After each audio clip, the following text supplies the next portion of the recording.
Hello students, आप सभी का स्वागत है हिंदी बाई अंकित सर में। आप देखना शुरू कर चुके हैं हमारा ये वीडियो शुरू हो रहा है बेटा। आपको जैसे पता है कि हमारे पेपर किसके आने वाले हैं बेटा, सीटेट के हमारे पेपर आने वाले हैं। जैसे मैंने यहाँ पर लिखा है, ये हमारी होगी बेटा सीटेट के लिए औषधि श्रृंखला। एक बार लीजिए और काम खत्म। एक बार लीजिए और काम खत्म।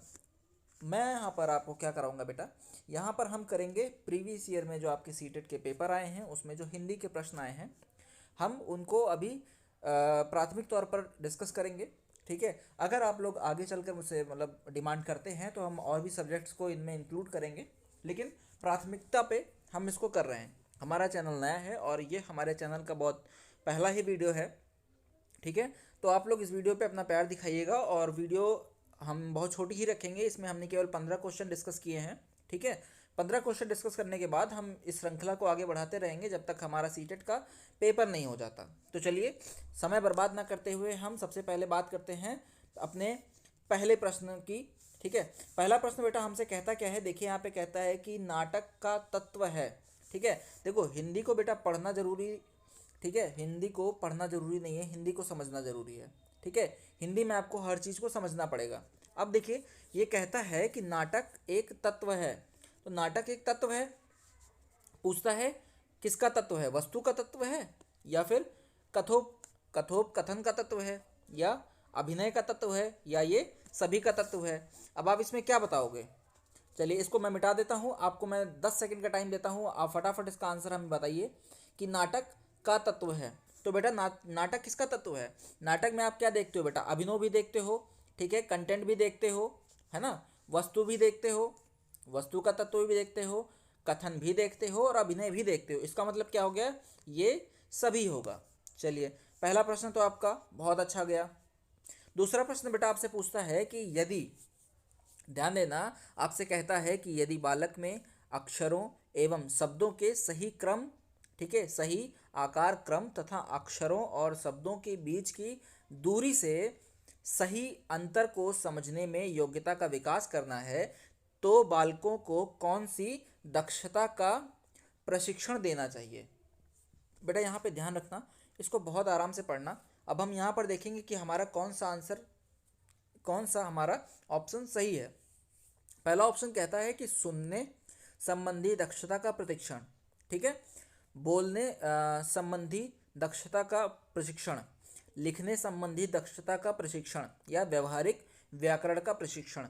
बेटा देखो, किसी भी चीज़ को समझने के लिए आपको सबसे ज़्यादा ज़रूरी क्या होगा, जब आप उसको लिखने संबंधी दक्षता के लिए प्रशिक्षित हो जाओगे। जैसे मैं आपको बोलता हूँ कि आप कई कई लोगों को देखते हो कि वो बोल सकते हैं, ठीक है, बोल सकते हैं लेकिन वो लिख नहीं सकते क्योंकि उन्हें शब्दों का ज्ञान नहीं है। वो बोल सकते हैं क्योंकि ये हमारी हिंदी जो है बेटा हमारी व्यवहारिक भाषा है, ठीक है, हमारी मातृभाषा है।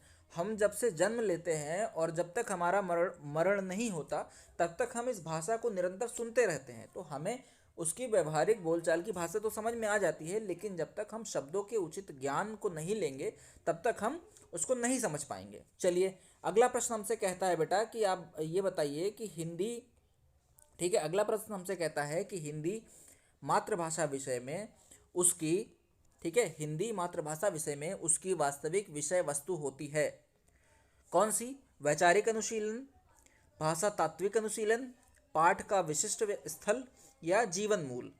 तो देखो बेटा यहाँ पर क्या होगा, यहाँ पर हमारा ऑप्शन नंबर 2 बिल्कुल सही होगा, बिल्कुल सही और सटीक हमें लगाना है। कहता है कि विषय में उसकी वास्तविक विषय वस्तु होती है, हिंदी की वास्तविक विषय वस्तु। जहाँ पर हमसे पूछेगा बेटा, आप बताओगे कि भाषा तात्विक अनुशीलन उसकी क्या होती है, वास्तविक विषय वस्तु होती है।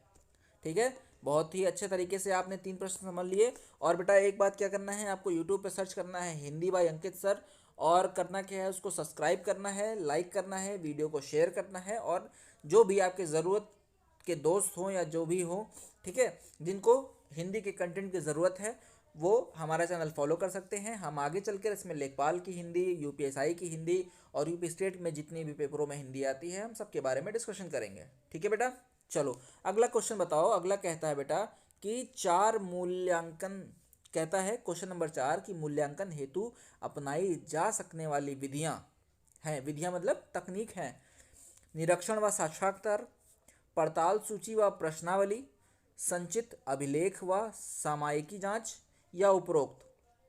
अब देखो बेटा, यहाँ पे आप क्या बताओगे कि सर ये चारों सही है ना? ये चारों सही हैं क्योंकि मूल्यांकन हेतु अपनाई जाने वाली विधियां कौन कौन सी हैं? हम या तो निरीक्षण करते हैं, जैसे आपकी या तो कोई कॉपी जांचता है, या आपसे कोई सम्मुख खड़ा होकर मौखिक भाषा में पूछता है, या फिर पड़ताल सूची करते हैं, या फिर हम प्रश्नावली को देखते हैं, या फिर क्या करते हैं, संचित अभिलेख या सामायिक जांच करते हैं। ठीक है, तो ये 4 प्रश्न आपको समझ में आ गए हैं। चलिए अगले का आंसर दीजिए बेटा। अगला कहता है विद्यालयी पाठ्यक्रम में मातृभाषा के रूप में है।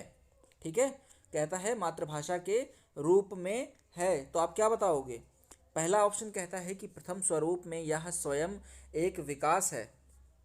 ठीक है, कहता है स्टार्टिंग में क्या कहता है कि प्रथम स्वरूप में यह स्वयं एक विषय है। कौन? विद्यालयी पाठ्यक्रम। ठीक है, फिर कहता है द्वितीय स्वरूप में यह अन्य विषयों को पढ़ाने का माध्यम है। ठीक है, अगले में क्या कहता है बेटा हमसे?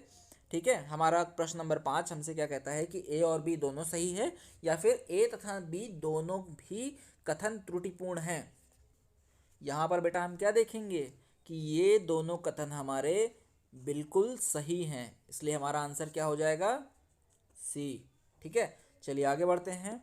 अगला प्रश्न बेटा हमसे पूछता है कि उद्देश्यनिष्ठ मूल्यांकन की विशेषता क्या होती है? अब देखो, सबसे पहले आप यहाँ पर इस शब्द को ही देखो।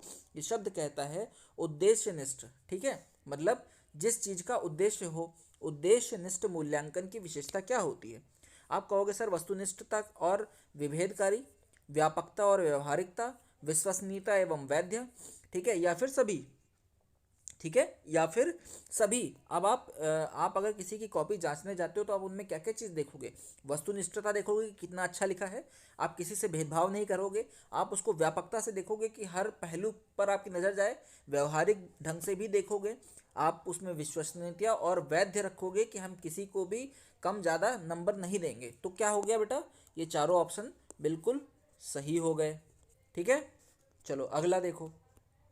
अगला कहता है कविता का मुख्य लक्षण है। क्या कहता है बेटा? कविता का मुख्य लक्षण है। कौन सा? बताओ कौन सा है? कविता का मुख्य लक्षण है कविता का सरल अर्थ बताना। कविता का सरल अर्थ बताना। जैसे हम किसी भी कविता को अगर बहुत ही कठिन भाषा में लिख देंगे तो सभी व्यक्ति ऐसे नहीं हैं जो उसको सरलता से समझ सकें। तो हम क्या करते हैं, कविता का मुख्य लक्ष्य क्या बनाना चाहिए बेटा? यही बनाना चाहिए कि हम किसी भी कविता की भाषा को बिल्कुल सरल रखें, जिससे हर जनमानस तक उसके शब्द पहुंच जाएं। ठीक है, चलो अगला प्रश्न आपको बताना है कि निम्नलिखित में से मातृभाषा शिक्षण का सिद्धांत नहीं है। मातृभाषा शिक्षण का सिद्धांत नहीं है। कौन सा? आवृत्ति का सिद्धांत, पुनर्बलन का सिद्धांत, चिंतन मन का सिद्धांत, या नियोजन का सिद्धांत। ठीक है, या नियोजन का सिद्धांत। तो आप क्या बताओगे सर? मातृभाषा शिक्षण सिद्धांत नहीं है, चिंतन मनन का सिद्धांत। ठीक है, चलो नेक्स्ट बताओ बेटा क्या है अगला। अगला प्रश्न आप फटाफट करिए। ठीक है, अगला प्रश्न आपसे कहता है कि गद्य पाठ से छात्र अवगत होता है। गद्य में जो पाठ होते हैं उनसे छात्र किस बात से अवगत होता है? समासों और संधियों से, या फिर शब्द मुहावरे, ठीक है, अनुरंजित कथन शैली से, या वाक्य और लेखन कला से, या फिर इन चारों बातों से बच्चा क्या होता है? अच्छा, अब देखो, क्या आपको गद्य में कभी समास और संधि पढ़ने को मिलती है? नहीं मिलती है। ठीक है, आप क्या पढ़ते हो बेटा? शब्दों को पढ़ते हो, मुहावरों को पढ़ते हो, कथन शैली को पढ़ते हो। ठीक है, चलो आगे देखते हैं। अगला प्रश्न क्या हमसे पूछता है बेटा? कहता है कि हिंदी भाषा विषय के दृष्टिकोण से शुद्ध लेखन का घनिष्ठ संबंध है। हिंदी भाषा विषय के दृष्टिकोण से शुद्ध लेखन का घनिष्ठ संबंध है। किससे? अशुद्ध उच्चारण से है, उच्चारण की शुद्धता से है, व्यवहारिक नियम की अभिज्ञता से है, या फिर इनमें से कोई। ठीक है, अब आप बताओ किससे हो सकता है? बेटा हिंदी भाषा जहाँ पर लिखी है वहाँ पर क्या होगा? उच्चारण की शुद्धता। अगर आप उच्चारण की शुद्धता ही नहीं रखते हैं तो शब्द का अनर्थ हो जाएगा। जैसे मैंने कहा कि मैं आपको जैसे कहता हूँ जमीन, ठीक है, या फिर मैं कहता हूँ कि जमना, ठीक है, मैंने कहा जमना या ज़माना, है ना, ज़माना या जमना दोनों अंतर है, ठीक है, लेकिन बोलने में दोनों आपको लगभग लगभग समान लगेंगे, ठीक है। चलो अगला देखते हैं बेटा, अगला देखते हैं। अगला प्रश्न हमसे कहता है कि निम्नलिखित में से कौन सा मातृभाषा, ध्यान रखना बेटा क्या पूछता है, मातृभाषा शिक्षण का सिद्धांत नहीं है, ठीक है, जल्दबाजी मत करना। यहाँ पे पूछ रहा है मातृभाषा सिद्धांत नहीं है, मैं गोला बना दूं यहाँ पर, आपको इंपॉर्टेंट लगा दूं। बच्चे बहुत जल्दी में होते हैं, गलती क्या करते हैं, नहीं है को पढ़ते ही नहीं है, ठीक है। उन्होंने देखा मातृभाषा शिक्षण का सिद्धांत, फटाक से आंसर लगाया और आगे बढ़ गए, और वहीं पर क्या हो जाती है, गलती हो जाती है, ठीक है। अब इसमें ऑप्शन हमें क्या दे रहा है बेटा, सहचार्य का सिद्धांत, वैयक्तिकता विभिन्नता का सिद्धांत, अभ्यास का सिद्धांत या अनुकरण का सिद्धांत। तो हम क्या बताएंगे बेटा, अनुकरण का सिद्धांत। चलो नेक्स्ट देखो क्या है, नेक्स्ट कहता है गद्य पाठों में, ये बेटा पाठों है, ठीक है, थोड़ा सा गलत है, इसमें आप देख लेना। गद्य पाठों के शिक्षण लक्ष्य निश्चित करते समय किन बातों का ध्यान रखना चाहिए, किन बातों का आप ध्यान रखोगे बेटा। मैं आपको सीधे सीधे आंसर बता दूं, देखो इसमें क्या है बेटा, वैसे तो आंसर सारे ही हैं। शिक्षण के उद्देश्य को ध्यान रखना पड़ेगा आपको, शिक्षार्थी की क्षमता, आप मतलब किसी भी बच्चे को उतना ही पढ़ा, उतने ही लेवल से पढ़ा सकते हैं जितना उसका लेवल है। अगला पर्याप्त तो समय होना चाहिए आपके पास, तो यहाँ पर आप देख रहे हो कि ये चारों चीज़ें हमारे लिए ज़रूरी हैं, तो आंसर क्या हो गया, उपयुक्त सभी, ठीक है। चलो नेक्स्ट क्या पूछता है बेटा, नेक्स्ट हमसे पूछता है प्रश्न देख लो, नेक्स्ट पूछता है कि ज्ञान, अनुभव, भावनाओं, विचारों, प्रवृत्तियों तथा मूल्यों के संचयन का साधन है, ध्यान रखना बेटा, संचयन का साधन है कौन, विषय प्रवेश या उपसंहार या पाठ्य पुस्तक, या फिर ये चारों ही आंसर सही हैं, ठीक है। तो आप क्या बताओगे कि नहीं सर ये चारों नहीं सही हैं, उत्तर नंबर 3 पाठ्य पुस्तक बिल्कुल सही बात है। चलो अगला देखो, ये आज की क्लास का दूसरा अंतिम प्रश्न है, ठीक है। चलिए अगला देखिए बेटा, अगला कहता है कि क्रियात्मक अनुसंधान का मुख्य पद क्या है, ठीक है, क्रियात्मक अनुसंधान का मुख्य पद क्या है, समस्याओं को पहचानना, क्रियाओं, उपकलाओं का निर्माण, उपकलाओं का परीक्षण, या फिर उपयुक्त सभी, ठीक है, या फिर उपयुक्त सभी। तो यहाँ पर आप क्या बता दोगे बेटा कि यहाँ पर उपयुक्त सभी होगा, ठीक है। चलो अगला देखो क्या होता है कि कक्षा में किसी वस्तु का वास्तविक रूप चित्रण द्वारा स्पष्ट किया जाना संभव ना होने की स्थिति में प्रयोग करना उचित होगा क्या, रेखा चित्र, कार्टून, चित्र विस्तारक या प्रतिरूप यानी कि मॉडल। तो आप बेटा क्या बताओगे, आप बताओगे कि सर हम वहाँ पर क्या इस्तेमाल करेंगे, वहाँ पर सर हम इस्तेमाल कर लेंगे प्रतिरूप यानी कि मॉडल, ठीक है। चलिए प्रतिरूप यानी कि मॉडल। तो हमारी आज की क्लास देखने के लिए आपका बहुत बहुत धन्यवाद, और आपसे फिर से कहना होगा कि आप जो भी नए लोग हैं, वैसे हमारे चैनल पे सभी लोग नए ही होंगे, तो सभी लोग हमारे इस चैनल को सब्सक्राइब करें और उन्हें वो Hindi Hindi by Ankit sir